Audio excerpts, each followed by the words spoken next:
हम लोग आज, और हो सकता हो यही चीज हम कंटिन्यू करेंगे, परम पूज्य भक्ति रसामृत महाराज ने श्रीला प्रभुपाद जी की पुस्तकों को पढ़ने का एक क्रम बनाया है। तो उसमें प्रारंभिक पुस्तकों से लेकर के ग्रेजुअली आगे पुस्तकें बढ़ाई गई हैं और भक्तों को बोला जाता है पढ़ने के लिए। वो अच्छा तरीका के स्वयं पढ़े, लेकिन स्वयं पढ़ने के बाद भी बहुत सारी बातें जो और कुछ हम समझ सकते हैं।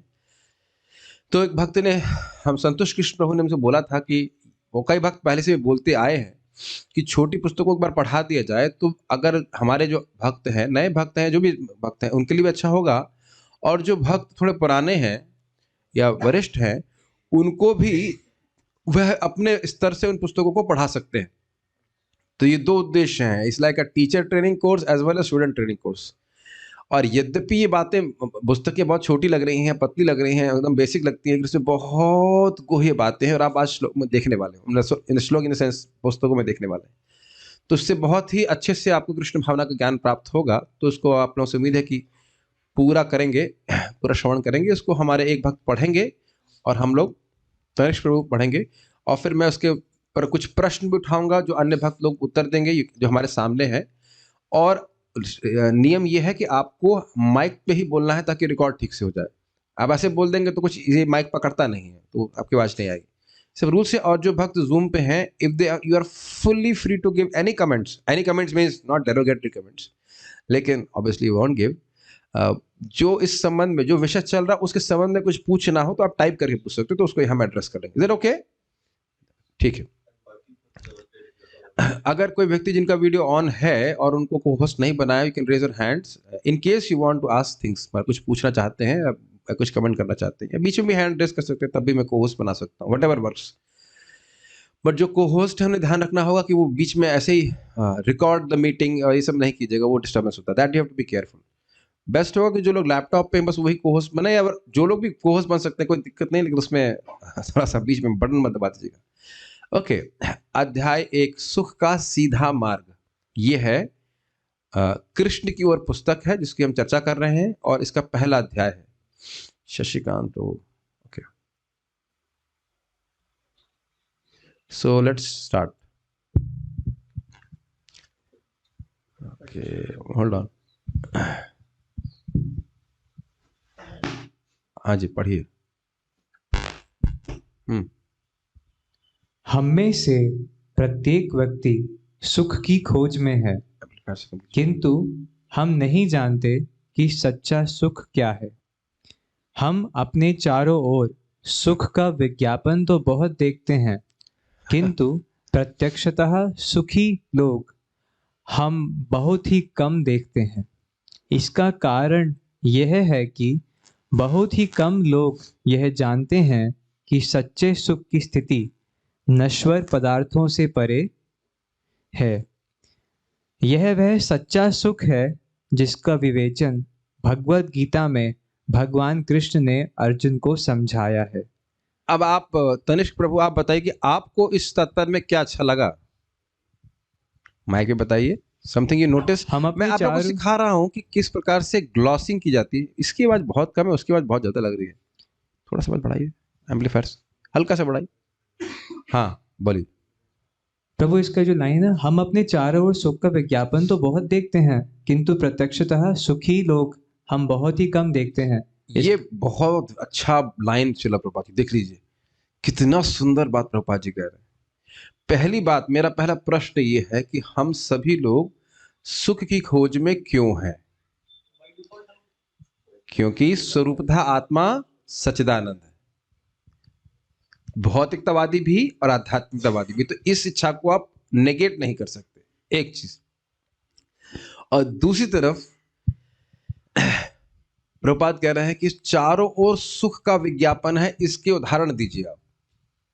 केवल एकदम इन सब चीजों सटके ही तात्पर्य दीजिए, प्रभुपाद के तात्पर्य पे तात्पर्य दीजिए। इस दुनिया में आपने कहां पे देखा है, क्या देखा है जहां पे सुख का विज्ञापन हो?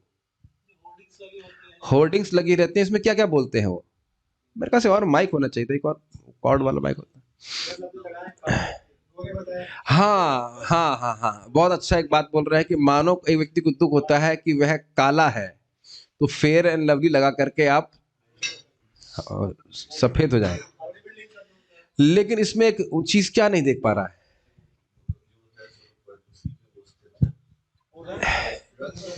वो सोच रहा है कि रंग सफेद होने से सुखी हो जाएगा। और क्या ये बताइए जितने गोरे लोग हैं वो सुखी है? ये एक मिथ्या धारणा है कि नहीं? वहां धोखा हो रहा है कि नहीं? और पैसे कमाने के लिए भी तो नहीं, पैसे कमाने के लिए भी विज्ञापन हाँ होता है। यस, आपके इधर जीएलए के बाहर बड़ा बड़ा विज्ञापन लगा हुआ है, ये प्लेसमेंट हो गया, वो प्लेसमेंट हो गया, इतने पैसे का प्लेसमेंट हो गया, लेकिन प्लेसमेंट के बाद उसका मेंटल कितना डिस्प्लेसमेंट हुआ है ये नहीं बोलते, वो कितना दुखी है इसका वर्णन नहीं कर। ये एक और उदाहरण हुआ। जैसे प्रभु गद्दों का उदाहरण आता है, स्लीप वेल फॉर इयर्स। हाँ, बहुत अच्छा, बोलो बोलो बोलो। गद्दे मैंने वैसे सोच रहा था गधे बोल रहा है, गधे। गधों के लिए होता है वैसे विज्ञापन। गद्दों का उदाहरण दिया जाता है कि स्लीप फॉर ईयर, सालों तक सोते रहो। क्योंकि बहुत से लोग ऐसे हो सकते हैं जिनको बहुत पैसा भी है लेकिन सो नहीं पा रहे, एज इफ कि जब तक वो गद्दा नहीं मिलेगा आप सो नहीं पाएंगे, है ना? और एक क्या भक्त बोल रहा है इधर, LIC लोगो सेज योगक्षेम, जीवन के साथ भी और जीवन के बाद भी। कितना उम्मीद जता रहा है। खैर इसमें खुशी का विज्ञापन नहीं है, ये भय के निवर्तन का है। लेकिन खुशी की बात इनकी बड़ा स्पष्ट है। कपड़ों का भी होता है। एक आप लोग भूल रहे हैं कि टूथपेस्ट का विज्ञापन, जिसमें एक बहुत सुंदर महिला बहुत जोर से मुस्कुराएगी, लेकिन वो जान नहीं रहा है कि वो दांत उसके नैसर्गिक रूप से ऐसे होंगे। बहुतों के दांत ऐसे, इनके दांत भी अच्छे हैं, दांत नैसर्गिक रूप से अच्छे होते हैं, आपके भी अच्छे हैं। तो आपने क्या किया, आपने मैं पूछो कौन सा टूथपेस्ट लगाया जिससे आपने ये दांत प्राप्त हुए? हाँ, ये बोल देंगे पतंजलि का, और मैं लेके आऊंगा तो वो कितना भी घिसता रहो उससे कुछ नहीं होगा। Does that make sense? हाँ, तब देख रहे हैं कि जान कितना अद्भुत मतलब अज्ञान है। हर जगह देखिए, हर जगह विज्ञापन अलग, ध्यान से सुनिएगा, विज्ञापन अलग अलग वस्तुओं का है, लेकिन विज्ञापन किस चीज का है? सुखी का, सुख करने का। और अब प्रभुपाद कह रहे हैं कि जब इतना विज्ञापन हो रहा है तो निश्चित रूप से लोग सुखी हो जाने चाहिए। क्यों नहीं होते बताइए तनिष्क प्रभु। क्योंकि प्रभु रियल जो हैप्पीनेस है उसके बारे में वो लोग जानते ही नहीं है कि रियल हैप्पीनेस कहाँ से आती है। प्रभुपाद क्या बता रहे हैं यहाँ पे? नश्वर नश्वर वस्तुओं से सुख कभी प्राप्त नहीं हो सकता। हाँ, रामकृष्ण से ही बोल रहे हैं, क्योंकि आत्मा को कभी स्पर्श नहीं करने वाले। देख रहे एक पैराग्राफ में कितने सारे पॉइंट्स आपको मिल गए, और ये ऐसी चीज है कि आप देख पा रहे हो तब और रुचि लगता है। इस तरह से आपने कभी विज्ञापनों को नहीं देखा होगा, है कि नहीं? तो ये बड़ा रुचिकर है जो प्रभुपाद जी बता रहे हैं इस बात को। हाँ, एक और भक्त बोल रहे हैं जोमैटो नामक जंक फूड हम तो कभी खाए नहीं, नाम भी ऐसे रखेगा जोमैटो, आपको याद आएगा टोमेटो। आता है मेरे को, जब भी जोमैटो देखता हूँ, खाया तो कभी नहीं, लेकिन टोमेटो टोमेटो जैसे लाल होता होगा, अच्छा ऐसा कुछ तो नाम भी ऐसा रखेंगे तो प्रलोभन हो जाए कि हमको बड़ा सुख मिलेगा। और अब आप ये सोचिए कि कितना व्यक्ति के संग धोखा हो रहा है ना। सारे विज्ञापनों में एक भी वस्तु ऐसी नहीं जो हमें सुखी कर सके। तो ये अच्छा है, आगे बढ़ते हैं।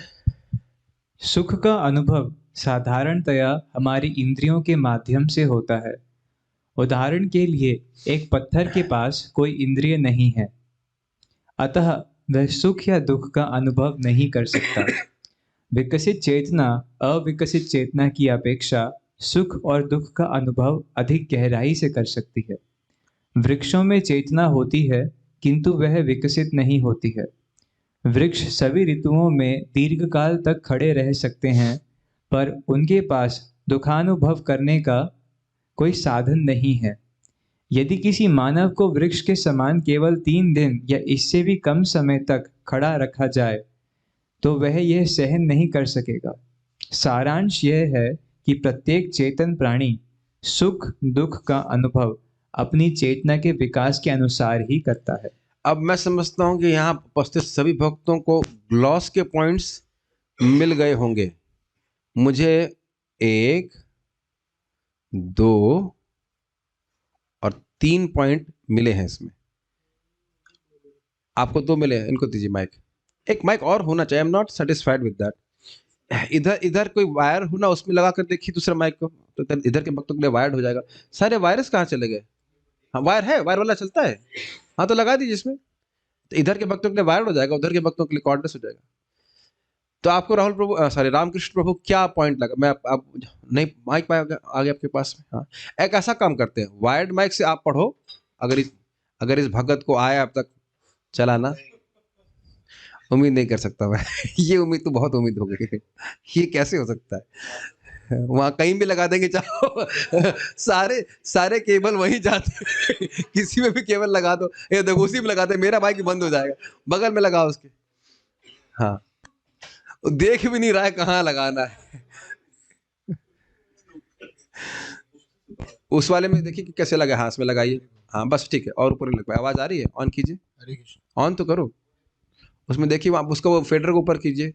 इतने इंजीनियर बैठे हैं यहाँ पे, एक व्यक्ति नहीं सीख पाया आज तक। हाँ ऊपर करिए इसको, हरी बोल। आ रही आवाज? थोड़ा और बढ़ाइए, और बढ़ाइए, इसमें गेन कम होता है। हरे कृष्ण। नहीं उसी में गेन बढ़ाइए। हाँ हरे कृष्ण। हाँ, हरे इधर सबको सुनाई पड़ रहा है, ये वाली माइक की आवाज कम आ रही है।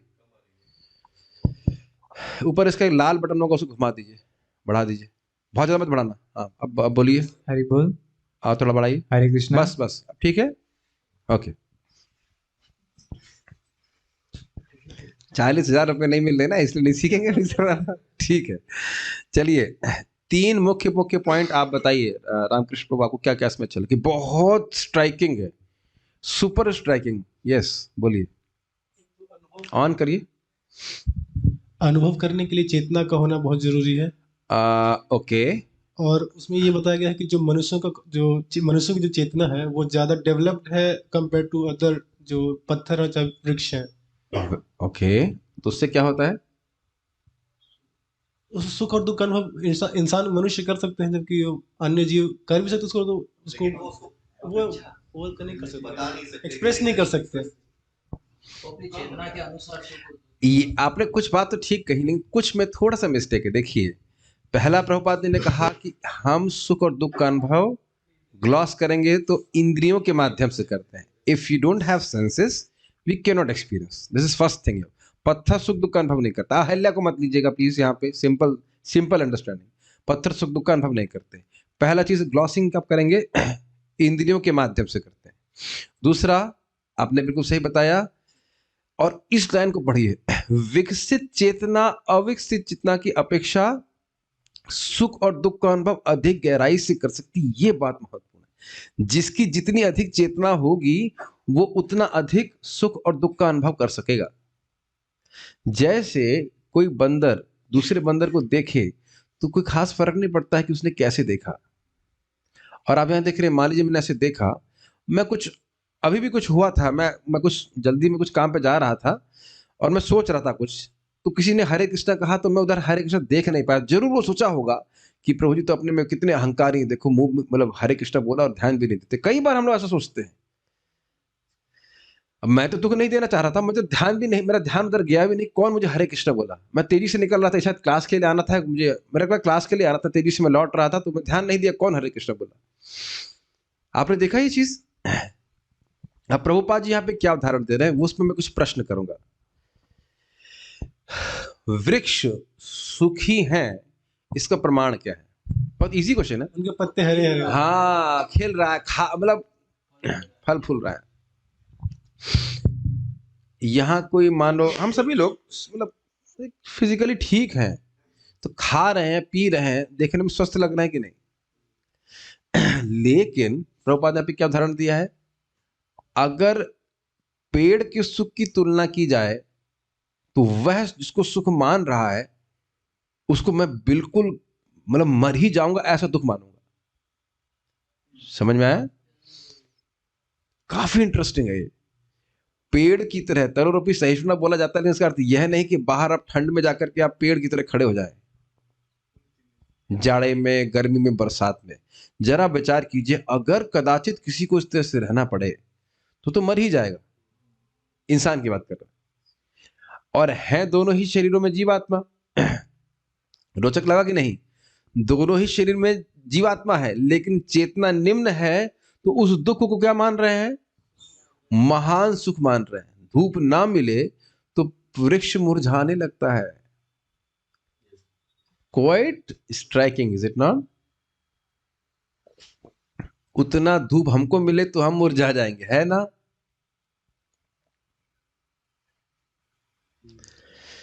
तो अब ये बहुत बड़ा विषय खोल देगी। जिसको व्यक्ति सुख मान रहा है वो उस पर निर्भर करता है कि उसकी चेतना कितनी विकसित है। ये कंक्लूजन है। चैप्टर का टाइटल क्या है? सुख का सीधा मार्ग। तो अब प्रभुपाद जी ओपन क्या कर रहे हैं? सुख सब चाहते हैं और सुख के बहुत सारे प्रलोभन है, सुख मिल नहीं रहा है। और सुख कैसे मिलता है? इंद्रियों के द्वारा। और उस सुख का आकलन किया जाता है या एक्सपीरियंस किया जाता है चेतना के द्वारा। समझ में आ गया? तो अगर हमें उत्कृष्ट सुख, अगर आप पूरा अध्याय भी नहीं पढ़े हैं, सार क्या समझ में आ रहा है? सुख अगर हमको चाहिए अच्छा वाला उत्कृष्ट, तो हमें क्या चाहिए होगी?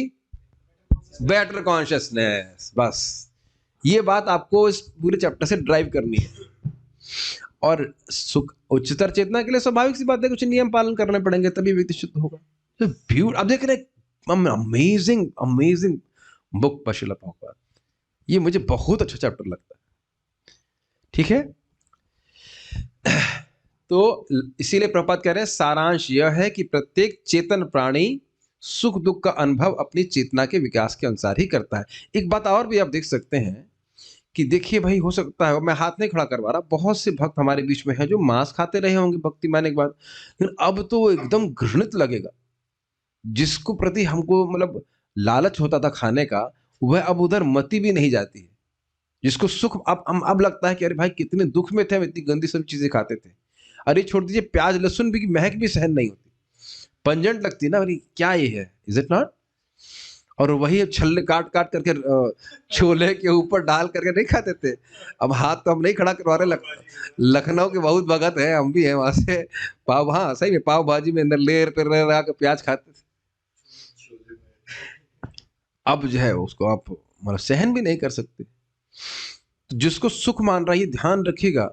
कई बार आप लोगों को लोग बोलेंगे कि तुम भी हरे कृष्णा कर रहे हो और हम भी अपना डिस्को डांस कर रहे हैं। वो दोनों में बहुत अंतर है। सुख किस पे निर्भर करता है? बताइए, क्या सीखा आपने? आपकी चेतना खुद। ठीक है, वेरी गुड, आगे पढ़िए। You can be our official reader, help me. अच्छा पढ़ रहा है। इस भौतिक संसार में हम जो सुख अनुभव कर रहे हैं वह सच्चा सुख नहीं है। इसको एक्सप्लेन कीजिए आप, क्यों इस जगत में जो सुख है वह सच्चा सुख क्यों नहीं है? तो एक तो वो टेम्परेरी है। पहला चीज, सुख जो है वह सच्चा सुख, जो वास्तविक वस्तु, कोई वास्तविक वस्तु है वह शाश्वत होनी चाहिए। तो पहली बात ये समझ में आ रहा है? फिर सुनिए, एनीथिंग विच इज रियल, जो चीज वस्तु रियल है, वास्तविक वस्तु है, वह शाश्वत होनी चाहिए। तो झूठा क्यों है? टेम्परेरी है। क्योंकि एक तो टेम्परेरी है और दूसरा वो सिर्फ हमारी सेंसेस तक ही जाता है। हाँ, इंद्रियों के विषय से संपर्क है, वो उसी के कारण जो मन की अनुकूल प्रतिकूल वृत्ति होती उसको ही हम सुख मान लेते हैं। अब इसको हम पहले हाँ होल्ड करके इसको समझ लें अच्छी तरह से। इंद्रियों के विषयों से संपर्क समझ में आता है। आंख का रूप, कान का शब्द, नाक का गंध और जिह्वा का टेस्ट और स्किन का स्पर्श। क्या आप ये महसूस करते हैं, मान लो खाने के लिए कोई अच्छी वस्तु मिली, लेकिन जब पेट भर गया तो उसी से एकदम वितृष्णा हो जाती है। जिस चंद्रमुखी से व्यक्ति शादी करता है, बाद में हो सकता है उसी से डाइवोर्स कर जाए वो। ये तो बहुत सारी चंद्रमुखियों से होता है कि नहीं? ना ज्वालामुखी बने, मान लो अच्छी भी रहे, स्वभाव भी अच्छा है, फिर भी व्यक्ति अनमनस्क हो जाता है। एक भक्त बता रहे थे, मजाक की बात कर रहे थे, कह रहे थे वो भक्त हैं, उनकी शादी भी डिवोटी से हुई होगी। पहले तो बहुत प्रणाम करती थी कहती थी प्रभु जी केवल आप ही कीर्तन क्यों नहीं गाते मंदिर में? अब तो प्रणाम क्या, खाना भी नहीं बनाती ऐसे करके। हम नाम नहीं रख रहे, अपने अपनी कहानी बोल रहे थे, प्रभु जी नाम नहीं ले रहे थे, लेकिन ऐसे बोल रहे थे। It can happen. It's the world is like this. Sense gratification के बेसिस पे कुछ भी जो आप करेंगे वो बाद में वो सब डिसटेस्टफुल हो जाता है। और कानों में वो जो फिल्मी गाने वगैरह सब सुनने बड़े अच्छे लगते थे, लेकिन आप में से शायद कुछ लोग अनुभव करते होंगे कि वो कितने फूहड़ गाने होते थे। नहीं, बकवास नहीं बोल रहा हूं मैं, फूहड़, वेरी लो क्लास मीनिंग। उस समय हम नहीं समझ पाते थे, मैं महसूस करता हूँ उस समय बिल्कुल नहीं समझ पाता, गाता भी था उसको। अब मुझे तो बड़ी शर्म आ रही है कि मैं कैसे उसको गा सकता था, बहुत शर्म आ रही है। आप नाम तो किसी को याद नहीं कर रहे, जब कदाचित यहाँ पे जो शादी पार्टी में बजता है और याद आ जाता है, भाई हम इसको गाया करते थे, तब समझ में आया कि कुछ सचेतन ही नहीं थे। माता जी के सामने भी गा रहे थे, मम्मी के सामने भी गा रहे हैं, कोई लड़का बड़ा अच्छा गा रहा है। अब समझ में आता है, हाय भाई कितना गंदा गाना, रियली हमारे स्टैंडर्ड से बहुत गंदा गाना होता था, बहुत वाहियात। तो अब चेतना निम्न थी, तो उसी में हम सुख अनुभव कर रहे थे। तो कहेंगे अच्छा, तो इसमें कोई घबराई मत, every Sadhu has a history, okay, and every Sinner has a future. हम 900 चूहे खा के अब हम हज पे चल रहे हैं। ठीक है, बट अब क्या करें, ज्ञान में थे तो कर रहे थे ऐसा। लेकिन क्यों वो सुख सच्चा नहीं है? कुछ समय के बाद उस गाने को अनमनस्क होकर फिर दूसरा गाना चेंज कर लेते, फिर वो दूसरा गाना फिर ये, इसलिए सच्चा सुख यहाँ पे नहीं मिल रहा है। तो ये सच्चा सुख क्यों नहीं है? आत्मा कहाँ है? आत्मा का तो कुछ हो नहीं रहा है। आत्मा अपने मन की अनुकूल और प्रतिकूल वृत्ति से पहचान कर रही, उसको सुख या दुख कहते हैं। प्लीज समझने का प्रयास कीजिए। मन किसी चीज को या किसी घटना को या इंद्रियों के इंद्रिय विषयों से के संपर्क को अच्छा मानने लगता है, इसको हम सुख मानते हैं। जलेबी का स्पर्श जीभ से हुआ, बहुत अच्छा हुआ, समझ में आया? तो ये मन को बड़ा अच्छा लग रहा है, इसलिए मन कह रहा है तुम बहुत सुखी हो। और कदाचित जलेबी कम पड़ गई तो तुरंत मन दुखी हो जाएगा। कैसे ऑर्गेनाइजर है? मुझ जैसे सीनियर डिवोटी केवल 2 ही जलेबी दे रहे। या कहीं हमारा अपमान हो गया, अपमान से अर्थात शरीर का जो भी कह लीजिए अपमान होगा, तब मन से पहचान करके मन को बड़ा शुद्ध लगता है, जानता नहीं है कि मैं कौन हूं, मैं दिखा दूंगा उसमें मैं कौन हूं, पहले खुद तो देख लो। क्या ऐसे मन में आते हैं विचार कि नहीं आते? अच्छा, वो भी नहीं, कभी कभी तो लोग बोल देते हैं बाहर आओ तब दिखाऊंगा तुमको। बाहर क्या, बैकुंठ में? कहा देखा है आपने बोला? यहाँ तो आप बहुत कर लिए, बाहर आओ तो बताते हैं, बोलते कि नहीं? बहुत कॉलेज चलता। तो ये मन की अनुकूल और प्रतिकूल वृत्ति, क्या ये भक्तों को समझ में आ रहा है? मन की प्रतिकूल और अनुकूल वृत्ति, this is has to be, ये शब्दों को समझ लीजिएगा। क्योंकि जिस चीज को आपने देखेंगे सुबह से शाम तक अपनी चेतना को देखिए, जिस चीज को अच्छा मानेंगे सुबह, शाम को उसको बुरा मानेंगे। और अभी भी नहीं समझ में आ रहा हो तो अमेज़न पे आप कुछ ऑर्डर करते हो बड़ा अच्छा मान करके, जब आ जाती है, इन्हें क्यों ऑर्डर कर दिया, ये हुआ है आपने, फालतू चीज कर लेता है। तो ये अनुकूल प्रतिकूल वृत्ति मन की चलती रहती है, एक्सेप्टेंस रिजेक्टेंस। हाँ बोलिए। जैसे कि आत्मा तो हमेशा सुख में ही है, तो ये जो सुख दुख का अनुभव ये मन कर रहा है कि आत्मा कर हाँ, रही एक है? अच्छा प्रश्न है। देखिए, मन की अनुकूल प्रतिकूल रिएक्शंस हैं जिससे आत्मा मिथ्या अहंकार के कारण पहचान कर रही है, नहीं तो आत्मा का से क्या संबंध है कि नहीं? कोई दो, अब मैं क्या बोलूं, हाथ लाओ अपना। मान लो मैं इनका हाथ पकड़ता हूं, मैं प्रेम कृष्ण का हाथ पकड़ रहा हूं, ठीक है, पर प्रभु जी हैं, समझ लेना। हाँ, कुछ हुआ? कुछ भी नहीं। और यही मैं दूसरा, अगर मान लो किसी माता जी का हाथ पकड़ता हूं, मैं कहता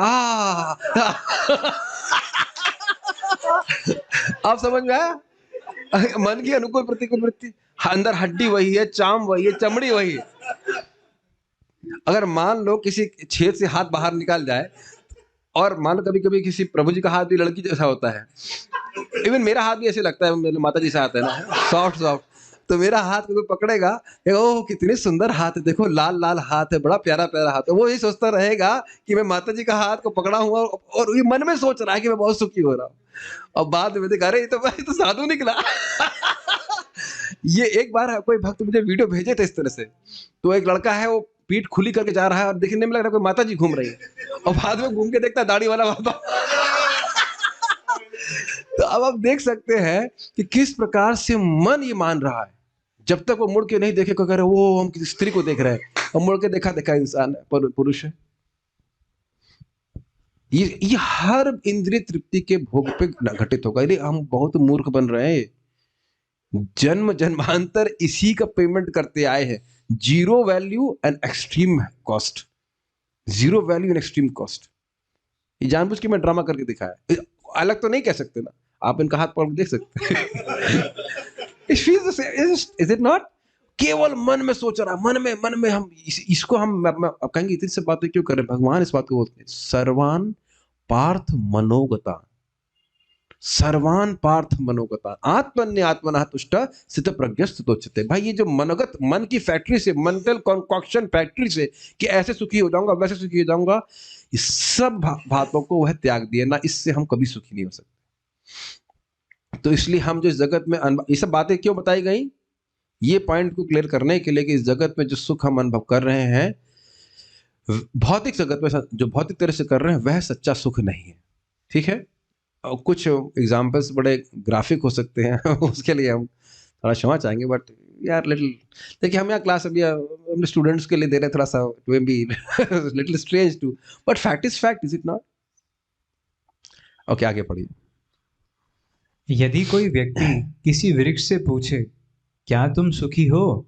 तो वृक्ष यदि बोल सकता तो कदाचित यही कहता, हाँ, मैं यहाँ वर्ष पर खड़े खड़े सुखी हूँ, वायु और हिमपात का बहुत ही आनंद ले रहा हूँ, आदि आदि। और क्या प्रमाण था? प्रमाण है कि पत्ते हरे हैं।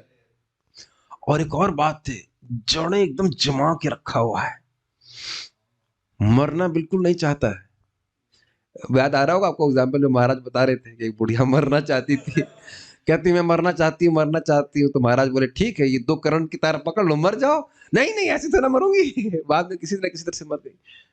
हमारे भी रिश्तेदार थे, मैंने कहा आप यहाँ रहिए, मर जाएंगे। कहते नहीं, मैं तो 10 साल नहीं मर रही, 2 महीने मर गए। खैर उन्हें वृंदावन में शरीर त्याग, अच्छी बात है, लेकिन लोग सोच रहे, प्लानिंग ही नहीं है कि हम मरेंगे।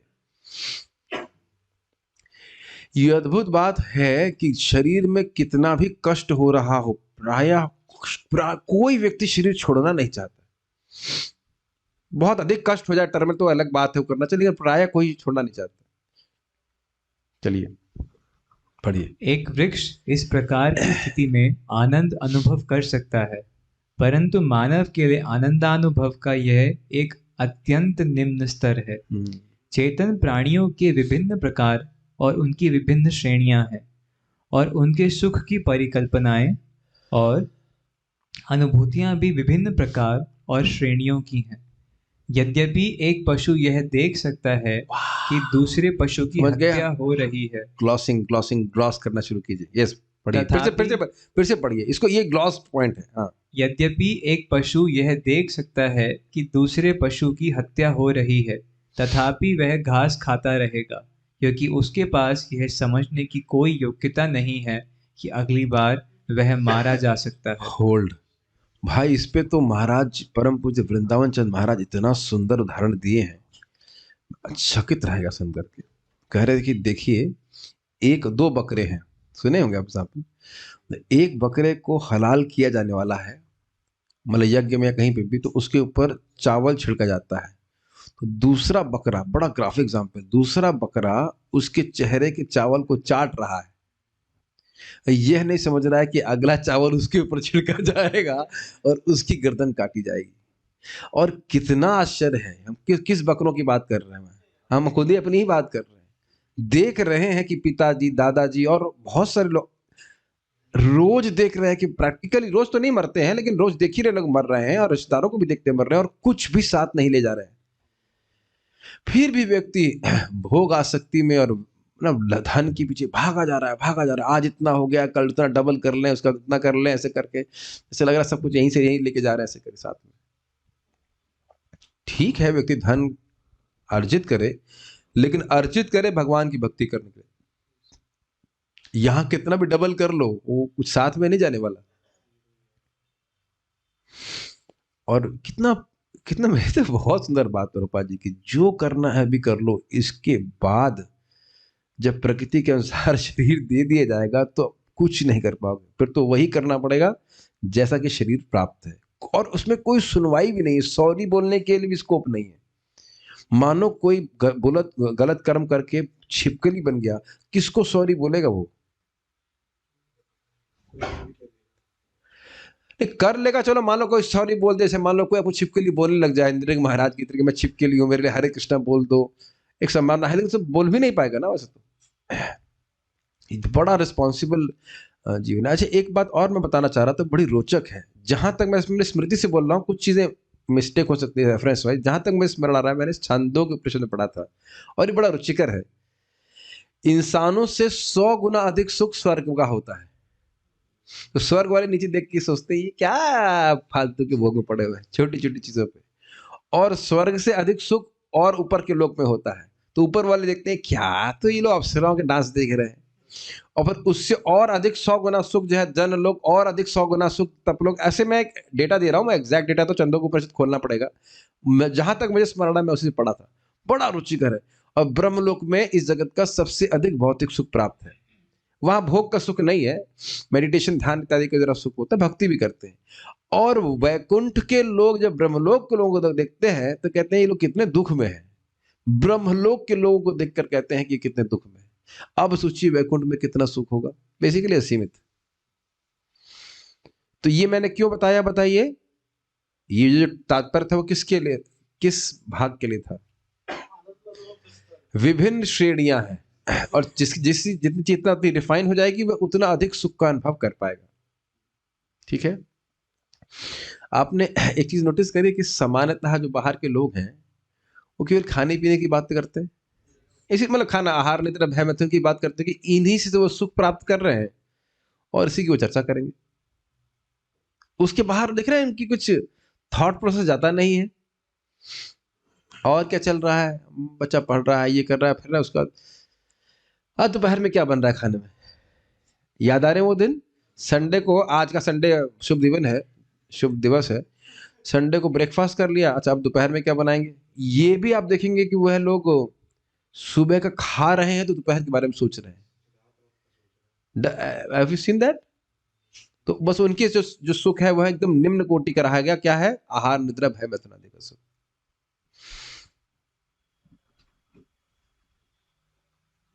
कुछ बातें मन में आ जाती हैं, बोलने में संकोच होता है, चलिए आगे पढ़िए। वह सोचता है कि मैं सुखी हूं, पर दूसरे ही क्षण वह मारा जा सकता है। इस प्रकार सुख की अलग अलग श्रेणियां होती हैं, किंतु इन सब में सर्वोच्च सुख क्या है? श्री कृष्ण अर्जुन से कहते हैं। एक मिनट रुकिएगा, ये मैं बिल्कुल सच्ची घटना बता रहा हूँ, मैंने पहले भी बताया, मैं फिर यहाँ प्रसंगवश बोल रहा हूँ। हमारे एक रिश्तेदार हैं माता जी, उनको उनके पति ने बोला कि तुम रोटी गरम गरम बनाओ। 4 रोटी 5 रोटी बनाने में माता जी को कितना समय लगेगा, 10 मिनट्स। उतने में उनका उसमें फैक्ट्री में एक्सीडेंट हुआ, मर गए। May be was like I don't know 32 और 33, आई डोंट नो, बहुत ज्यादा नहीं होता। तो ये बड़े समझ, इस जगत में अगर भौतिक भोग भोगने हैं तो ये जरूर भूलना होगा कि मैं मरूंगा नहीं आज। तब बड़ी कंफर्टेबली हम भौतिक भोग जो है कर सकते हैं। और चलिए दुनिया के देखिए, हम लोग को सबको तो सचेत नहीं कर सकते, हम भक्तों को तो समझना चाहिए कि हर दिन हम लोग को भगवान की भक्ति को सबसे अधिक प्रायोरिटी देनी है। चाहे वो एग्जाम हो चाहे कुछ हो, एग्जाम की तैयारी पहले कर लो, लेकिन हमने हर दिन प्लान करना है, संकल्प लेना कि कल, इसलिए का टारगेट सुन, कल मुझे मंगल आरती पहुंचना है, उस तरह से जीवन जीजिए, तब आप कर पाओगे, नहीं तो नहीं कर पाएंगे। उस तरह फोकस करना, ये नहीं कि 4:30 बज गया, क्या कर रहा था, क्या ऐसे नहीं होती है साधना, करने वाली साधना ऐसे नहीं होती है। Make sense to you? कल आप क्या 10:30 पौने 11 पे आए थे ना कि अच्छा अब तो प्रचार करके आए, प्रचार ही सार है, अब तो बहुत कर लिया, अब तो ना मंगल आरती सुबह जब करना है। वो ये पूरा सीज कर दीजिए, नहीं सीज नहीं, फ्रीज कर दीजिए अपना मॉर्निंग प्रोग्राम, उसके बाद जो कुछ करना है सो करना है, because it is a fact that it can be our last day. और सौभाग्य की बात है, भक्ति कर रहे, दुर्गति तो नहीं होगी, लेकिन ऐसा रियली किसी को ट्रेनिंग देने का मतलब बस वो इतना समझ जाए कि मुझे मॉर्निंग प्रोग्राम एकदम फ्रीज कर देना, हमारा नाम जब बिल्कुल फ्रीज समझना, एकदम इसमें कोई कॉम्प्रोमाइज नहीं करना, श्वास ठीक रखना, इसीलिए ताकि भक्ति ठीक से कर सके, जाप ठीक से कर सके, भगवान के बारे में ठीक से श्रवण कीर्तन कर सके, तब कर पाएंगे, और नहीं तो नहीं कर पाएंगे। मैं निरुत्साहित नहीं कर रहा हूं, लेकिन लाइक क्या कहते हैं, if you fail to plan we are planning to fail. बात सिद्धांत बहुत इंपॉर्टेंट है। जो भी व्यक्ति देखो, आप देखोगे ना साधना ठीक से कर रहा है, उसका ये है कि उसको करना है तब। अब उस पर भी अगर एकदम शरीर साथ ना, जैसे आप बहुत बीमार पड़ गए, वो एक अलग बात है। तो आपके हाथ के बाहर चली जाए तो अलग बात है, किसी को कोविड हो जाए तो अलग बात है, लेकिन हर दिन तो कोविड नहीं हो रहा है, और सभी तो भक्त इतने बीमार नहीं रहते। देखिए मैं ये सब बातें क्यों कह रहा हूं, जब तक चेतना शुद्ध नहीं होगी, इन सब बातों की अनुभूति नहीं होगी, ये जो एक सेंस ऑफ अर्जेंसी है वो आएगी नहीं भक्ति में। तो जितना अच्छे से चेतना शुद्ध होगी, उतना लगेगा नहीं मुझे भक्ति करनी है, मुझे भगवान के चरणों की प्राप्ति करनी है और इस सुख की प्राप्ति करनी है। इससे पहले मैं आगे जाए, ये सुख पे ही महाराज जी बहुत अच्छा बोले थे, परम पूज्य वृंदावन चंद्र महाराज जी। मुझे तो एकदम छप गया मन में, कह रहे हैं भाई देखो, तपस्या भोग प्राप्ति के लिए नहीं करना चाहिए। क्यों नहीं करना चाहिए वो बता सकते हैं? माइक पे बताइए, किसी को याद है तो। अगर एग्जैक्ट सेंटेंस बताएंगे तो बड़ा अच्छा लगेगा। हाँ माइक पे बताइए। भोग क्षणिक है, भोग क्षणिक है, और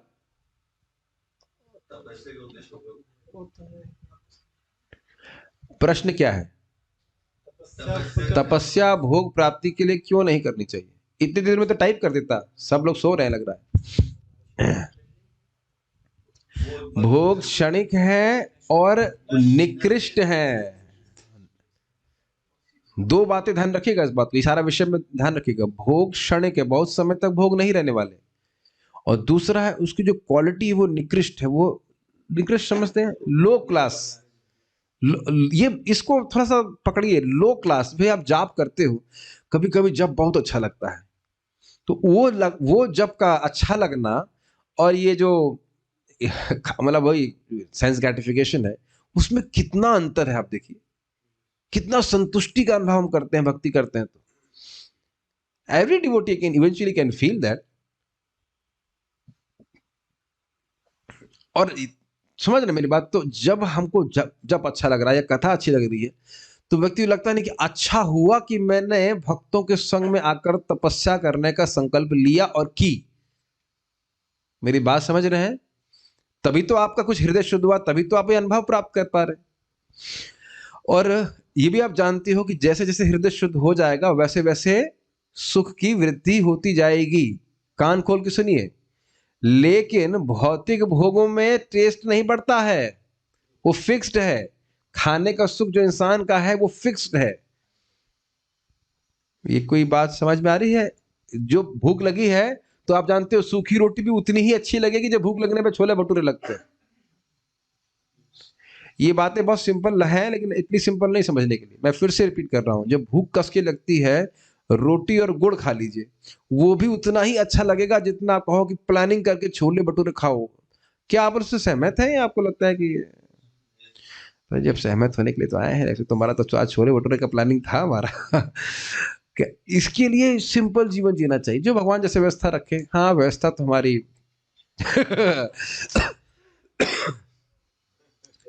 देखिए आप उस ना महाराज के जो वचन है उसको फिर हम मनन कीजिए। जो भोग हम प्राप्त करना चाहते हैं उसके लिए कोई तपस्या नहीं लगेगी। सिंपल दाल रोटी सब्जी खा लें और छोले भटूरे बनाए, उसमें अंतर नहीं है। अगर सिंपल सी बात करें तो कि मैं समझता हूँ भटूरे बनाने में बहुत मेहनत लगती है, हम बनाते तो नहीं, खा लेते हैं, लेकिन वैसे बहुत है, ये बनाओ वो करो, ये सब झमेलाबाजी, वही सारा समय तो भगवान की भक्ति से कटा ना। आदमी सो रहा है और सोने के बेड पे सोए या कहीं पे भी सो जाए, उतना ही सुख मिलता है। हाँ भगवान की प्रसन्नता के लिए बनाने अलग बात है। हाँ मुझे कुछ और सुनाई पड़ रहा है, मुझे कुछ और सुनाई पड़ रहा है, तो खाली वो कुछ और सुनाई पड़ रहा है। आप लोग भी वही सुनाई पड़ रहा है ना, ये भगवान की प्रसन्नता के लिए वही सुनाई पड़ रहा है? नहीं, हाँ वो अपनी प्रसन्नता के लिए बनाना चाहता है, लेकिन इधर बनाए। मैं एक एग्जाम्पल दे रहा हूँ, चलो खाने पीने में तो थोड़ा लाइसेंस फ्री करते रहे, और वो इंद्रिय सुख, स्पेशली स्त्री संग आदि, मेन तो स्त्री संग को ही भोग बोला जा रहा है। खाने पीने का तो चलो वो तो प्रसादम में आ जाएगा। सृष्टि के लिए कर रहे हैं, अगले प्रजापति उन्हीं को तो बनना है। तो ये सब जो है देखिए, आज मैं बोल देता हूँ, मेरा मन कर रहा है, क्योंकि हमारे गुरु महाराज के शब्द हैं, sex desire is the highest expression of envy towards Krishna. उससे मुक्त होना है, उसे मैनेजमेंट करने की सारी व्यवस्था की जाती है, लेकिन ultimately we have to become free from that. Anyhow, अब उस पर सोचिए, इन सारी चीजों को इधर ले लीजिए, बड़ी कड़वी लग रही होंगी, इधर सोचिए कि दूसरे ही क्षण में मारा जा सकता है। तो ऐसे भोगों को प्राप्त करने के लिए, मैं खाली बोल रहा था कि ऐसे भोगों को प्राप्त करने के लिए खूब तपस्या में हम रत हैं, जो क्षणिक हैं और निकृष्ट हैं। ठीक है, बुद्धिमानी है, कॉस्ट टू वैल्यू रेशियो होना चाहिए ना कुछ। तो क्या सच्चा सुख है, सब देखते हैं। इसको ही पूछा जाता है, we should spend our austerity in enjoying sense gratification, save the same for developing the Krishna. Yes, अपनी तपस्या को भगवान की भक्ति प्राप्त करने के लिए करना चाहिए। क्या सुख है, बहुत सुंदर श्लोक है, मेरे पीछे बोलिए, बहुत सुंदर श्लोक है, याद करने का प्रयास कीजिए। सुखम आत्यंतिकम, मेरे पीछे बोलिए, सुखम आत्यंतिकम यत् सुखम आत्यंतिकम यत् बुद्धिग्राह्यम अतीन्द्रियम। बुद्धिग्राह्यम अतीन्द्रियम। का वित्ती कहां से, को वित्ती नहीं है, मेरे श्लोक ही डिस्टर्ब कर दिया उन्होंने। को छोड़ दीजिए, वेत्ति यत्र न चैवायम वेत्ति यत्र न चैवायम स्थितश्चलति तत्त्वतः। स्थितश्चलति तत्त्वतः। अगर श्लोक ना पता हो तो हमारे एडिटर तो कहीं भी घुमा देंगे, कोई नई गीता लिख रहे हैं। हाँ, नॉट सुखम नहीं, लेकिन इनकी गलती नहीं है, एडिटर की गलती नहीं है, ये तो शायद उससे थे उस बुक में। हाँ, जाने, कोई बात नहीं, कोई बात, ठीक है, ठीक है। सुखम आत्मकम यत्तद् बुद्धिग्राह्यम इतेन्द्रियम वेत्ति, का हटा दीजिए, वेत्ति यत्र न चैवायम स्थितश्चलति तत्त्वतः। पढ़िए। उस परमानंद की स्थिति समाधि अवस्था में साधक दिव्य इंद्रियों के द्वारा अनंत दिव्य सुख का अनुभव करता है। इस प्रकार स्थित हुआ साधक सत्य से कभी विचलित नहीं होता। ठीक, इस श्लोक की तो बहुत लंबी व्याख्या है, हम शॉर्ट पर समझने का प्रयास करेंगे। यत आत्यंतिकम सुखम, जो आत्यंतिक सुख है। अब इसका अर्थ क्या है, देखिए, इस जगत में जो भी सुख है वो कैसा है, मिश्रित सुख है। जैसे खीर में बालू मिश्रित हो। कभी ऐसा हुआ कि खाना आप लोगों ने बनाया हो और उसमें कंकड़ या बालू, ये चावल में तो बहुत होता है, प्राय दाल में होता है, कितना आनंद आता है, कितना सुख मिलता है जब आप दाल गर्मा गर्म घी की छौकी, जीरे वाल के और उसमें थोड़ा हींग का तड़का, और उसके बाद मुंह में आपके दाल। में थोड़ा विनोद में बोल रहा हूं ताकि बात समझ में आए, क्योंकि अनुभव किए हुए हैं। तो दाल में अगर कहीं आ जाए, अच्छा चलिए वो भी नहीं, माता जी लोग तो खूब डांट पड़ी होगी उसके ऊपर, पति के लिए बड़े प्रेम से खाना बनाया है और उसमें कहीं कदाचित एक बाल आ गया गलती से, तो इतना गाली देते हैं, अरे भाई तो अंधी कहीं की, ये वो, सारा पूरे परिवार को पीछे ले लेते हैं। क्या सिखाया तुम्हारी माँ ने, एक बाल आ गया, ये बाल बना सके, या कहीं कीड़ा आ गया किसी चीज में। तो अब ये इसे कहते हैं मिश्रित खान। ये सबसे अच्छा एग्जाम्पल है खीर और बालू का। खीर है लेकिन उसमें बालू मिक्स कर दी है, और मुंह, अच्छा ऐसा बालू मिक्स किया है कि भी मतलब सेटल भी नहीं होती खीर में, मिक्स होकर क्या पेट पहुंचती है, एकदम मूड खराब हो जाएगा ना। और नहीं होता तो आज ही एक्सपेरिमेंट कीजिए, खीर लीजिए, उसमें थोड़ा बालू मिलाइए, फिर खाइए। बाल तो नहीं, बाल तो फिर भी अलग कर दोगे, बालू आप अलग भी नहीं कर सकेंगे। तो उसी प्रकार से जब जगत में व्यक्ति तथाकथित तो भौतिक भोग को प्राप्त करने का प्रयास करता है, तो उसमें दुख मिश्रित रहता है। ये मैंने बोल तो दिया, आप लोग सहमत है भाई, हम सहमत होने के लिए आए हैं, ऐसा है ना? नहीं, दिख कोई उदाहरण दीजिए। ये तो मैंने बोल दिया, खीर वाला एग्जाम्पल तो उपमा है या एक दृष्टांत है, लेकिन देखा कहाँ है जीवन में, बताइए। जैसे कुछ हमें स्वीट अच्छा लग रहा है, ज्यादा खा लो पेट खराब हो जाएगा। एक चीज, हाँ, मान लीजिए मीठा खा रहे हैं, डायबिटीज हो जाएगी, पेट खराब, और ज्यादा सुख भोग में से शरीर रोगी हो जाता है। ज्यादा इंद्रिय तृप्ति करने से रोगी होता है, एक तो है। और आप मान लीजिए जैसे एसी चाहते हैं, मान लो एसी चाहिए, तो एसी जो बिजली वाला वो आपका बाप दे रहा है क्या? बेटा जितना भोगो उतना भोगो, तुरंत आप डरेंगे कि बिल आएगा। अभी भी हीटर चला रहे हो तो मीटर पे हीटर चला रहे हो, लेकिन मीटर पे नजर है। है कि नहीं? कि भाई मीटर घूम रहा है, इसका पेमेंट करना पड़ेगा, वो दुख है कि नहीं बताइए? कहीं भी आप देखिए, आप कहेंगे बोले स्वर्ग में तो हीटर बीटर नहीं है, स्वर्ग में भी दुख है, एनवी चलता रहता है, व्यक्ति सामने वाले की अप्सरा ज्यादा सुंदर है, मेरी वाली कम है, और सामने वाले को लग रहा है नहीं मेरी वाली बहुत अच्छी है, उसकी वाली कम है। क्या तो इल्यूजन है। या ये भी जान रहे हैं कि हम भोग रहे हैं, लेकिन हमारा समय यहाँ पे असीमित नहीं है। बहुत सारी बातें। या फिर उनको बलि महाराज से डर रहता है, तो स्वर्ग में भी दिक्कत है। देखिए, ये हम लोग सुने थे, श्रुतेषु दृष्टेषु गुणेषु अवस्तुदृक्। जो चीज हम देख रहे हैं भाई ये सुख है, और जिनके बारे में सुन रहे हैं कि स्वर्ग आदि का सुख है, उन दोनों के प्रति प्रहलाद महाराज की क्या मतलब दृष्टि थी? अवस्तु, ये तो है ही नहीं कुछ। हो सकता है व्यक्ति कहे कि सामने अच्छा वस्तु है, जो दिख रहा है अच्छी अच्छी वस्तु नहीं, लेकिन स्वर्ग में सुख है। नहीं, स्वर्ग में भी कोई सुख नहीं है, वहां भी लोग दुखी हैं। प्रद्युम्न प्रभु कह रहे हैं मैरिज। अब मैरिज का खाली एक शब्द उपयोग किया, इसका मैं किस हर अर्थ लूं मुझे नहीं पता, मैरिज सुख है कि नहीं है, लेकिन ये भागवत बोल रही है कि लोग जोड़ा बना बना करके जीवन बना रहे हैं यहाँ पे जगत में, सोचते हुए कि दुख की निवृत्ति के लिए और सुख की प्राप्ति के लिए, लेकिन दुख जा नहीं रहा है, दुख जा नहीं रहा है और सुख आ नहीं रहा है। अब हैंड तो रेज नहीं करवाएंगे हम यहाँ पे, लेकिन सब जानते हैं, और नॉडिंग भी नहीं कराएंगे कि हाँ ऐसा है, लेकिन यही इच्छा लेकर के शादी करता है कि नहीं बताओ, कि भाई हम सुख जो है, सुख हमको मिल जाए और दुख की निवृत्ति हो जाए। आपका क्या विचार है रामकृष्ण प्रभु? भाई ये ओपन डिस्कशन, आप बताओ कि अगर आपकी समाली शादी करने की इच्छा है तो दुख प्राप्ति करने के लिए कि भाई हमको बहुत सुखी है, आराम से भजन हो रहा है, तो हम कुछ दुख मिल जाए। हाँ, शुभ कृष्ण प्रभु तो कृष्ण बुक पढ़ नहीं रहे हैं, तो पत्नी की साक्ष्य पढ़ूंगा, है कि नहीं? बहुत बहुत कुछ पढ़ा है, लेकिन कृष्ण बुक नहीं पढ़ा, इसीलिए शादी की। तो कल से कृष्ण बुक पढ़ाना शुरू कर देता। लेकिन देखिए यहाँ पे एक निष्पक्ष भाव से आप देखिए, हर व्यक्ति इसीलिए प्रयास कर रहा है ना, शादी करता है कि हम दुख हमारे मिट जाए और हमें सुख की प्राप्ति हो जाए। पत्नी आएगी, खाना बनाएगी, ये करेगी, वो करेगी, और मानो कर भी अच्छी पत्नी भी है, और मान लो बीमार पड़ जाए तो, ये मैं एक बात झूठ नहीं बोल रहा, मैं नाम नहीं रख रहा हूँ, भक्त बहुत अच्छे भक्त, उनकी पत्नी भी बहुत अच्छी डिवोटी, लेकिन बेचारी को टीबी ना क्या क्या परेशानी होगी, वो खाना भी बनाया बेचारा, उसका नौकरी भी करने जाए और बच्चे का भी ध्यान रखे। अब क्या करोगे जरा बताओ?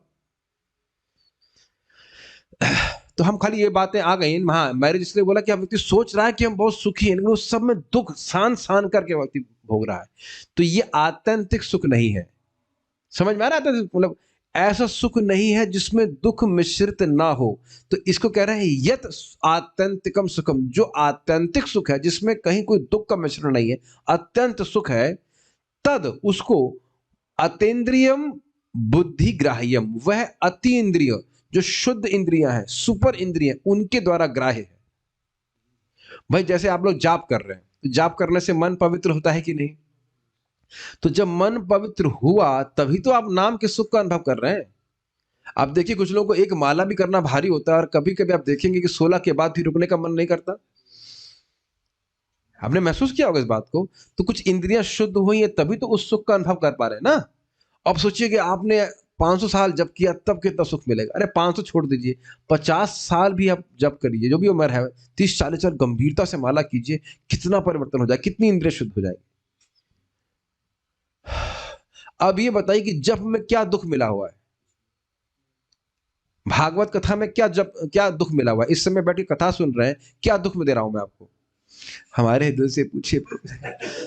सारे हमारे जो रोमांस की स्टोरी तो सब पे धुआं बमबारी कर दिया आप। दू अच्छा खासा संडे को हम कोई पिक्चर देख रहे होते, सारे सपने को चूर चूर कर दिया आपने। लेकिन ये हम नहीं कह रहे हैं, जो प्रभुपाद जी बोल रहे हैं वही आपके सामने प्रस्तुत कर रहा हूं। ये दो लाइनें समझ में आ रही है? आत्यंतिक सुख समझ में आ गया, एकदम स्पेशल सुख, स्पिरिचुअल सुख, और उसमें दुख का कोई मिश्रण नहीं है। Can you imagine that? पहले तो सोचिए, हम तो अनुमान ही नहीं कर सकते कि ऐसा कोई सुख हो जिसमें कहीं दुख हो ही नहीं। दुख के इतने अभ्यस्त हो गए हम लोग। कभी आप कल्पना कर सकते हैं, फॉर एग्जाम्पल कल्पना कर सकते हैं कि एसी चलाएं और बिजली का मीटर नहीं आए, बिल नहीं आए। अच्छा, उससे पहले अब वो छोड़ दीजिए, वही एसी आपको रात में 10 बजे बड़ा अच्छा लगेगा, और 3 बजे लगेगा बंद करो, मर जाएंगे अब ठंड के मारे। गलत नहीं कह रहा हूं? है कि नहीं? मीटर का जो दुख, वो दुख है वो आगे की बात है। तो अब देखिए कि क्या क्या ये मतलब आमिश्रित सुख है? नहीं। और ये आप सोचिए, हरिदास ठाकुर जो पूरी पूरी रात 24-24 घंटे हरे कृष्ण मंत्र कर रहे हैं, उन्हें कौन सा दुख मिल रहा है उसमें? अपितु वह सुख बढ़ता जाता है।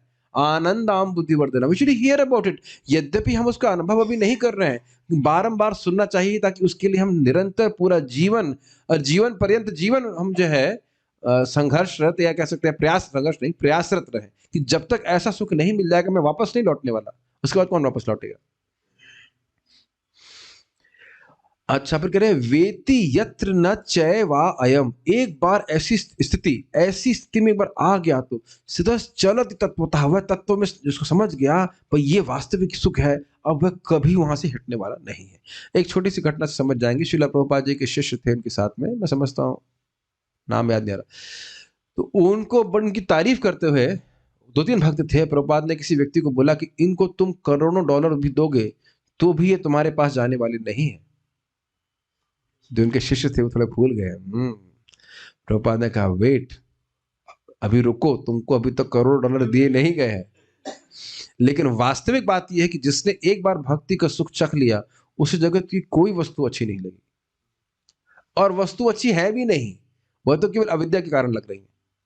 ये बातें समझने का प्रयास कीजिए, ये सत्य तत्व समझ में आ रहा। जिसने समझ लिया कि भाई ये जगत आसार है, भगवान की भक्ति करके भक्ति करके भगवान की भक्ति को सुख प्राप्त किया, और विषयों की असारता और कटुता का अनुभव भी कर लिया, वह कभी इससे अपनी भक्ति की से हिलने वाला नहीं है। माया कितना भी प्रलोभन दिखाएगी, वो नहीं मानेगा कि भाई उस पर कुछ दम है। Make sense? थक गए? ठीक है, हम 1-2 पैराग्राफ और पढ़ेंगे, 11:30 पर रुकेंगे। हाँ बोलिए, पढ़िए। कोई प्रश्न, कोई जिज्ञासा, कुछ? ठीक है। यदि कोई मानव सुख प्राप्त करना चाहता है तो उसे बुद्धिमान होना आवश्यक है। पशुओं के पास वस्तुतः विकसित बुद्धि नहीं होती, इसीलिए वे जीवन का ऐसा सुख नहीं ले सकते जैसा मानव ले सकते हैं। ओ, अच्छा अच्छा अच्छा, तो ये पहले क्यों नहीं बताया आपने? अब मैं समझ गया, मतलब अपनी बुद्धि का उपयोग मुझे बढ़िया सा घर बनाकर, सुंदर पत्नी ला करके, अच्छा अच्छा खाने पीने की व्यवस्था करनी है। ये तो प्रभा जी कहना चाह रहे हैं ना। जानवरों को पता नहीं है, उस सुअर को नहीं पता कैसी सुअरनी सेलेक्ट करनी चाहिए।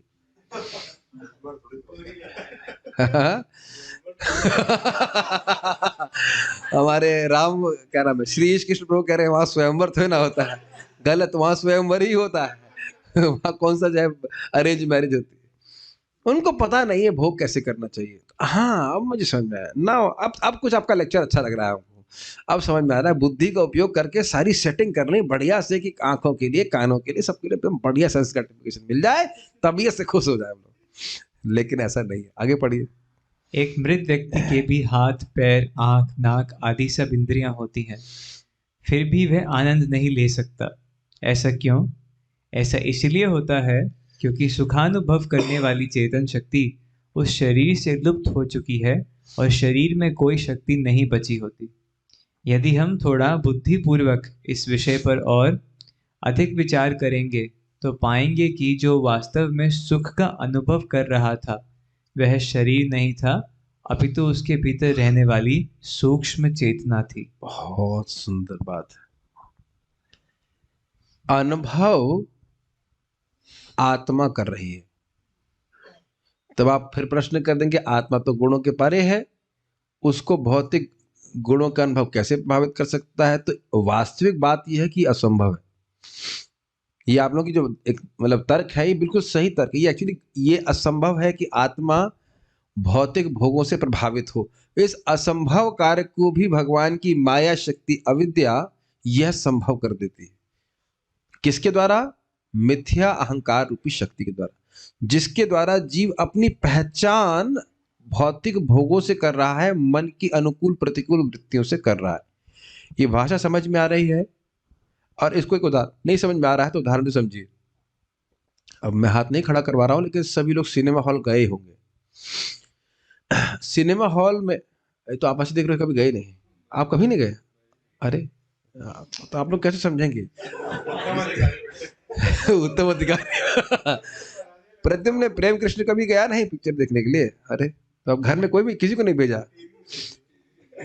टीवी तो देखा होगा कुछ? हाँ, एक्चुअली टीवी का बात उतना क्लियर नहीं होती, सिनेमा में ज्यादा प्रोनाउंस इफेक्ट आता है। आप देखेंगे कि सिनेमा हॉल में आप जाते हो, हमने वो मूवी देखी जिसमें क्रिकेट वाली मूवी थी ना, इसमें वो हीरो बाद में गांव का हीरो, अब पूरी कहानी सुनाने चल रहा है। अब चलिए हम नाम बोल देते, लगान हमने देखी थी। तो वो 2003 की पहले आई थी ना, उसके पहले तो नहीं आई थी ना? हाँ ठीक है, तो ये प्रमाण है कि भाई हम सारे काम 2003 की पहले की। तो अब मैं देख रहा था कि उस पहली बात तो वो झूठ है, पहले ही समझ लीजिए। ना तो वहां कोई वो गांव वाले हैं, ना कोई मैच हो रहा है, वो फिक्स्ड मैच, फिक्सिंग, सब मैच फिक्स्ड है, पहले तो ये क्लियर समझ लीजिए। और उसके बाद और आगे आप जाके वहां जाके आप बैठे, आप गए ही हो कुछ क्षणों के लिए, ध्यान दीजिए, कुछ समय के लिए अपने आप को अज्ञान में डालने के लिए, अपने जागृत जीवन को भूलने के लिए प्लानिंग करके गए हैं, पेमेंट दे के गए हैं, ये बात मैंने स्वीकार करने के लिए। आप मैपिंग करते जाओ अपने भौतिक जीवन में अपनी इच्छा से, और वह मूवी आप नहीं चला रहे हैं, पीछे को चला रहा है, कोई व्यक्ति बैठा कंट्रोल कर रहा है। तीसरा पॉइंट, इस पिक्चर से आपका कोई संबंध नहीं है।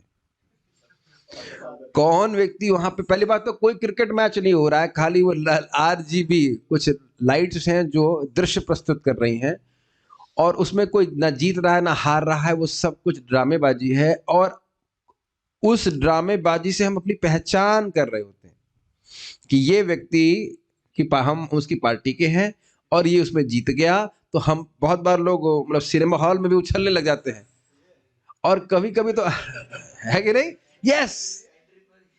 और ये होता है, हीरो ने जब विलेन को मारता है तो हम लोग सोचते हैं वाह मार उसको और मुंह तोड़ दे ऐसे करके। तो ये सब बातें मैं क्यों बोल रहा हूँ? लग रहा है लौकिक बात बोल रहा हूँ, लौकिक बात नहीं बोल रहा हूँ। सबसे पहले सिनेमा हॉल में पिक्चर शुरू करने से पहले क्या होता है? अंधेरा होता है, इसीलिए अपने स्वरूप का अज्ञान। ठीक है, मैप कर दीजिए। अब उसके बाद जो हम नहीं है, तब मोह, जो हम नहीं है उसमें अभिनिवेश हो जाना। तो ना हम हीरो नहीं है। ध्यान दीजिएगा, जब हीरो विलन को मार रहा है तो आप नहीं मार रहे हो लेकिन प्रभु जी क्या फीलिंग आती, लगता है मैं ही हीरो और मार रहा हूं। और मान लीजिए हीरोइन को हीरो छोड़ के चला जाता है, तो माता जी जिन्होंने कभी देखा है, तो आप हीरोइन नहीं है, लेकिन मैं सब अब हाथ नहीं खड़ा करवा लूंगा, आप जरूर रोई होंगी उसमें, हाँ चली जा कितनी दुखी है हीरोइन। तो अब उस हीरोइन के दुख से, जो कि है नहीं वास्तविक, ड्रामा कर रहे हैं, हीरोइन के दुख से या सुख से या हीरो के सुख दुख से आपका क्या संबंध है बताइए? मान रहे हैं कि नहीं? अब समझ में आ गया? अनुभव करने वाली आत्मा है, ठीक, लेकिन वो केवल मान रहा है, मान रही है या मान रहा है, जो भी कह लीजिए, कि मैं सुखी हूं और मैं दुखी हूं, कि मन क्या दृश्य प्रस्तुत कर रहा, भाई हमारा बड़ा अपमान हुआ है, अब भाई हमको ये बड़ा बहुत मानते हैं। दोनों ही स्थिति में यह ज्ञान है कि नहीं? ये सत्य से विचलित हो जाना हुआ कि नहीं? श्लोक क्या सुना था? सत्य से विचलित नहीं होता, वह इस मन के झूठे भुलावे में नहीं आता। और अब अपनी स्थिति देख लीजिए, आप पिक्चर मत देखना, लेकिन कहीं पिक्चर का बिलबोर्ड या कुछ भी दृश्य प्रस्तुत होगा तो आप जानो कि न तो ये हीरोइन है, ना हीरोइन हीरो से प्रेम करती है, ना कुछ है, ये सब धोखेबाजी है। भक्त व्यक्ति समझ चाहता है, वो कभी इसे ज्ञान में प्रवृत्त नहीं होता। तो कुछ तो आ रहा है सत्य की अन्वेषण करने की क्षमता। तो ये बात समझ में आ रही है। ये बात लोगों को समझ में नहीं आती। लोग सोचते हैं कि मन ही भोग रहा है। अरे नहीं, मन उसका एक्सपीरियंस करवा रहा है, मन में संस्कार जम रहे हैं, लेकिन हम अपनी पहचान मन से कर रहे हैं। अनुभव करने की क्षमता मन में नहीं है, मन भी जड़ है। ये everybody is able to understand. अनुभव किसका होता है? कौन करता है अनुभव? अभी प्रभुपाद क्या समझा रहे हैं? अगर आत्मा शरीर से चली जाए तो क्या तब भी आंखें तो रहेंगी, कुछ अनुभव करेगा क्या? नहीं करेगा ना। ये तो बात बोल रहे, मुझे पता था। ये देखो, ये देख रहे हैं, छोटी सी पुस्तक में कितना बड़ा ज्ञान प्रभुपाद जी दे रहे हैं। आत्मा चली जाए तो कुछ भी अनुभव व्यक्ति नहीं करेगा, तो आत्मा अनुभव कर रही। थक गए? 10 मिनट और पढ़ाए बहुत। हाँ माइक भी पूछे, पूछना चाहते हैं तो माइक दीजिए इनको। हरे कृष्णा प्रभु जी वो जब हमने स्टार्टिंग चालू किया था तब हमने एक सेंटेंस पढ़ा था कि सुख का अनुभव हम हमारी इंद्रियों के माध्यम से करते हैं, जी। और अभी अभी हम पढ़ रहे हैं कि आत्मा अनुभव करती है। तो क्या आत्मा की माध्यम इंद्रिया? माध्यम माध्यम अनुभव किसके माध्यम से कर रहे हैं और अनुभव कौन कर रहा है, दोनों में अंतर होगा। ग्लास के माध्यम से मैं पानी पी रहा हूं, ग्लास पानी नहीं पी रहा है।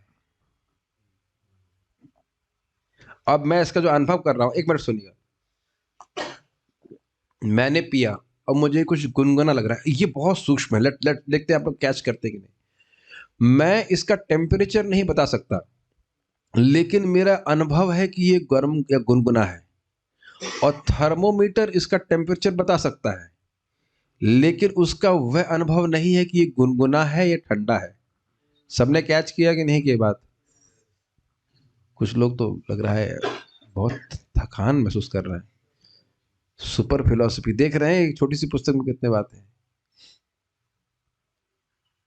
ये समझ में आ रहा है ये गुनगुना है, या चलिए ये भी नहीं समझ में आ रहा तो और क्लियर समझ लीजिए। मान लीजिए ये शरबत होता तो मैं कहता ये मीठा है, और कोई और केमिकल एपरेटर्स के द्वारा आप इसमें चीनी की मात्रा निकाल लेते, तो एपरेटर से जरूर मालूम कर लेता कि चीनी की क्या मात्रा इत्यादि है, लेकिन उसका वो एक्सपीरियंस नहीं होता। ये मीठा है, कितना अच्छा है, मीठा है। कई बार उदाहरण दिया जा चुका है, वेबकैम भी इसको लेक्चर को रिकॉर्ड कर रहा है, लेकिन ये अच्छे बुरे लाइक डिसलाइक का कोई रिएक्शन नहीं दे सकता है। तो अनुभव करने की क्षमता आत्मा की है, इंद्रियों के द्वारा ग्रहण कर रहा है। और यही बात भगवान गीता में भी कह रहे हैं अभी, सुखम आत्यंतिकम यत्तद बुद्धि ग्राह्यम अतीन्द्रियम। जो आत्यंतिक सुख है, जो आध्यात्मिक सुख है, वह शुद्ध इंद्रिय यानी कि आध्यात्मिक इंद्रियों के द्वारा ग्रहण किया जाएगा, वह भौतिक इंद्रियों के द्वारा नहीं ग्रहण किया जाएगा। कितना सुंदर थीम प्रॉपर डेवलप कर रहे हैं।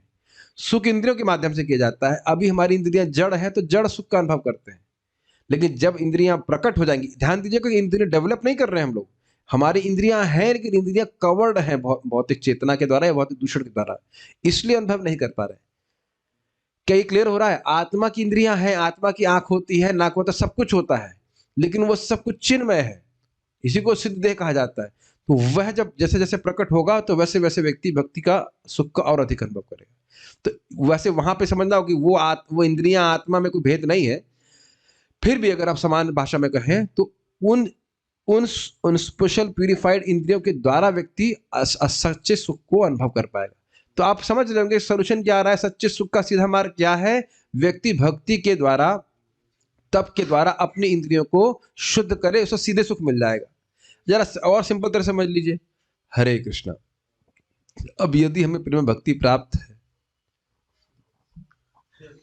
तो फिर अब हरे कृष्ण रुकेगा नहीं। अब समझ में आया? यदि आपको प्रेम भक्ति, चलो प्रेम भक्ति तो बहुत आगे बात है, भाव भक्ति प्राप्त है, हरे कृष्ण हरे कृष्ण हरे, कोई रुकावट बीच में नहीं है। ऐसा नहीं कि हरे कृष्ण कर रहे से कोई बीच में दुख भी आ रहा है। एक अमिश्रित अत्यंत उत्कृष्ट सुख, ये है सुख की डेफिनेशन। कुछ पूछ रहे थे? हाँ, जैसे हम लोग बोलते हैं इंद्रियों को शुद्ध होना, इंद्रियों का शुद्ध होना। हाँ, तो इंद्रियां तो जड़ हैं, तो शुद्ध कौन होता है? हाँ, ये भी एक मैं सोच रहा था कि प्रश्न आ जाएगा कि इंद्रियां तो जड़ हैं तो शुद्ध क्या होगा। ये बड़ा अच्छा प्रश्न है, बहुत अच्छा प्रश्न। देखिए एक्चुअली आपने अगर इसी अध्याय में देखा होगा, चेतना के अनुसार हम सुख अनुभव करते हैं। तो वस्तु जब हम बोल रहे हैं इंद्रिय शुद्ध हो, तो वस्तुता कहने का अर्थ है कि चेतना शुद्ध हो। तो शुद्ध भक्ति भी आपको आंखें ऐसी दिखाई पड़ेंगी जैसे हमारी दिख रही हैं, कान ऐसे दिखाई पड़ेंगे, लेकिन वस्तुतः हम सुख दुख का अनुभव अपने मन के थ्रू करते हैं। तो मन अगर पवित्र है, मन में मिथ्यांकार नहीं है, तो हम भगवान की भक्ति को सीधे सीधे अनुभव कर पाते हैं। आप देख लो ना कि भाई जो लोग भी आज भक्ति कर रहे हैं, क्या अब रोज ही आपको टॉर्चर लगता है नाम जप करना? ऐसा तो नहीं है। किसी किसी दिन तो 2-4 दिन ही ऐसा निकल जाएगा कि वो तो अभी हमारी भक्ति की स्थिति है, और भक्ति बढ़ती जाएगी बढ़ती जाएगी बढ़ती जाएगी। निष्ठा के स्तर पे ही रोज जब अच्छा लगता है, आगे तो अब बात छोड़ दीजिए। रुचि आसक्ति में तो आप छोड़ ही नहीं पाएंगे। निष्ठा के स्तर पे अनर्थ निवृत्ति क्लियर हो जाए, हृदय साफ हो जाए, प्राय प्राय, तब भी आपको रोज मंगलारती मंगलारती जाऊंगा, जब करूंगा ये ऐसे करके इस प्रकार से खुशी हो गया। हाँ, तो कोई दिक्कत नहीं होगी। आप देखना, आपको महसूस होगा कि भाई अब कोई इतना कठिनाई नहीं होती है ध्यान गुरु जप करने में, ऐसे कोई डिफिकल्टी नहीं आती, ऐसा व्यक्ति स्वयं अनुभव करेगा। नारद जी के एग्जाम्पल हम सुन चुके हैं।